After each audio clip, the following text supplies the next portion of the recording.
жастарға ерекше көңіл бөлінуге тиісті, міндетті. Бұл біздің дамуымыздың кепілі екені рас. Мысалға, таяу шығыс елдерінде көтерілістердің, түрлі соғыстардың негізгі себебі мынау араб көктемі, тағылардың мемлекеттердегі үлкен қақтығыстардың себебі жастарға көңіл бөлінбей болған. Жастар мемлекеттің назарынан тыс қалып қойған. Сосын түрлі халықаралық террористік ұйымдар осы нені кемшілікті өз ұпайларына пайдаланып мемлекетке іріткі салуды бастады.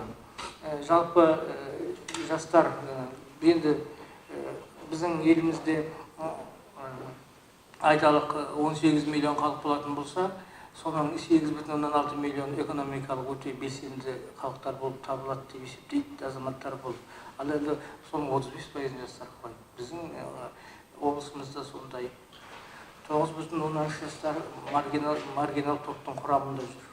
Енді жұмыс соларға нақты бағытталады деп ойлаймын.